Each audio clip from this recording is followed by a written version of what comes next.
आखिर क्यों इन्फोसिस के मालिक नारायण मूर्ति को रतन टाटा के छूने पड़े पैर? If you want to walk fast, walk alone. But if you want to walk far, walk together. जी हाँ फ्रेंड्स, यदि आप तेजी से चलना चाहते हैं तो अकेले चलो, लेकिन अगर दूर तक चलना चाहते हैं तो साथ चलो। कुछ ऐसी ही महान सोच, कई हुनर और काबिलियत की एक जीती जागती मूर्त है। साथ ही टाटा सन्स के पूर्व चेयरमैन, देश के महान बिजनेसमैन और लाखों करोड़ों युवा के यूथ आइकन है Ratan Tata. The real power of money is to give away, मतलब है पैसे की असली ताकत उसे देने की ताकत है। कुछ ऐसी ही इंस्पायरिंग और मोटिवेशनल सोच रखने वाले प्रभावशाली दिमाग और दुनिया की सबसे बड़ी आईटी कंपनी इन्फोसिस के को फाउंडर एन.आर. नारायण मूर्ति हैं। आखिर ऐसा कब हुआ कि इन्फोसिस के मालिक नारायण मूर्ति को रतन टाटा के छूने पड़े पैर? क्या वजह थी कि 73 साल के मूर्ति को 82 साल के टाटा के पैर छूने पड़े? क्या राज है इसके पीछे?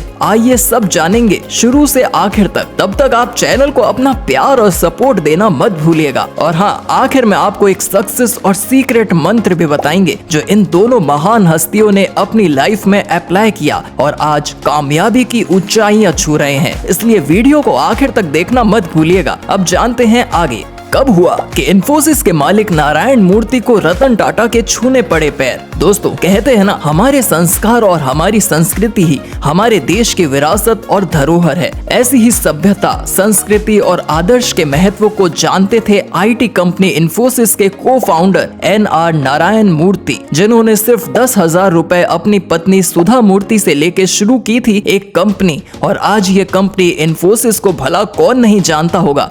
कुछ समय पहले रतन टाटा को टाइकून मुंबई 2020 का लाइफ टाइम अचीवमेंट अवार्ड से नवाजा गया था। तब ये अवार्ड उन्हें नारायण मूर्ति ने दिया था, जिसमें एक दिल छूने वाला वाक्या हुआ था। जब 73 वर्ष के नारायण मूर्ति ने 82 साल के रतन टाटा के पैर छू के आशीर्वाद लिया, तब वहाँ बैठे सभी लोगों के रोंगटे खड़े हो गए थे। आखिर इतने बड़े बिजनेसमैन को यूं साधारण व्यक्ति की तरह आशीर्वाद लेना बहुत से लोगों के दिलों को छू गया। साथ ही रतन टाटा ने ये पोस्ट अपने इंस्टाग्राम स्टोरी पे भी शेयर किया और लिखा, बेहतरीन दोस्त मिस्टर नारायण मूर्ति के हाथों से टाइकून के दौरान पुरस्कार दिया जाना सम्मान की बात थी। कुछ देर बाद फिर क्या, यह फोटो एक आग की तरह हर जगह फैल गई और फिर क्या, सोशल मीडिया पे हर जगह इस पे चर्चा होने लगी। लोग भावुक हो गए। उन्होंने सोशल मीडिया को अपने विचारों से भर दिया। हर जगह यूजर्स वही बात करते थे। कई यूजर्स ने लिखा, ये बहुत सुंदर नजारा है, बिजनेस और संस्कार का बेस्ट उदाहरण।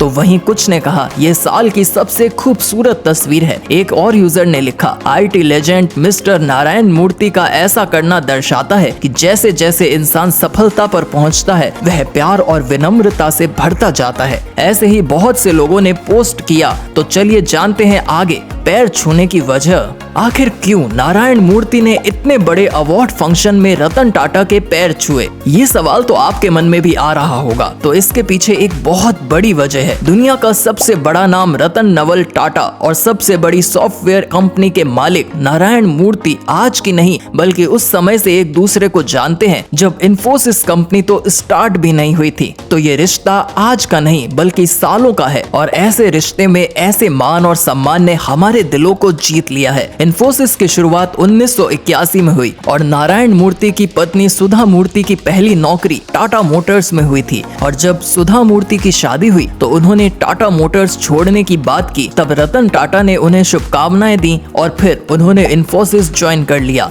तो ये रिश्ता है टाटा मोटर्स और इन्फोसिस के बीच। अब बात करते हैं इन दोनों के रिश्ते की। सुधा मूर्ति ने अपनी एक किताब में इस घटना का जिक्र किया था कि कैसे उन्होंने जे.आर.डी. टाटा को चिट्ठी लिख के महिलाओं को नौकरी ना देने की शिकायत की थी। आइए जानते हैं ऐसा क्या हुआ कि उन्हें लेटर लिखना पड़ा। दरअसल टाटा मोटर्स में इंजीनियर्स को नौकरी मिलती थी, लेकिन लड़की होने की वजह से सुधा मूर्ति का सिलेक्शन नहीं हुआ था और इसलिए उन्होंने लेटर लिखा और तब उन्हें रतन टाटा ने बुलाया और अपॉइंट किया गया। तब सुधा मूर्ति टाटा मोटर्स की पहली महिला इंजीनियर बनी थी। अब तो आप समझ ही गए होंगे कि उनके रिश्ते आज के नहीं बल्कि सालों पहले के हैं। तभी तो 9 साल छोटे इन्फोसिस के मालिक नारायण मूर्ति ने रतन टाटा के पैर छुए। क्या ये पहली बार हुआ है या पहले भी हुआ था कि इन्फोसिस के मालिक नारायण मूर्ति ने रतन टाटा के पैर छुए? हाँ, ये पहली बार हुआ था, लेकिन अगर आगे भी ऐसे मौके आएंगे तो नारायण मूर्ति कभी आशीर्वाद लेने के मौके को जाने नहीं देंगे, क्योंकि ये पारिवारिक संस्कार और उसूलों से बने व्यक्ति हैं और साथ ही रतन टाटा भी उन्हीं संस्कार और विचार के जीते जागते सबूत हैं। अब आइए जानते हैं वो सक्सेस मंत्र जिसका आपको कब से इंतजार था। सक्सेस और सीक्रेट मंत्र। Learning from others your juniors is for our betterment and this will be a quality of successful entrepreneur. हमेशा लाइफ में कुछ सीखना बाकी है, यही सोच को अपनाओगे और उनसे सीखोगे तो आगे बढ़ोगे। लेकिन जिस दिन आपने ये सोच लिया कि आपको सब कुछ आता है, आप अपने लिए कामयाबी और तरक्की के रास्ते बंद कर लोगे और खुद को असफलता की चार दीवारी में कैद कर लोगे। इसलिए आप भी हमेशा सीखने का सक्सेस मंत्र अपनाएं और एक सक्सेसफुल भविष्य बनाएं। अब तो आपको समझ में आ ही गया होगा कि संस्कार और पुराने संबंधों की वजह से नारायण मूर्ति ने रतन टाटा के पैर छुए। अब समय हो गया है, हम फिर मिलेंगे ऐसे ही दिलचस्प और इंटरेस्टिंग वीडियो लेके। तब तक के लिए धन्यवाद। जय हिंद।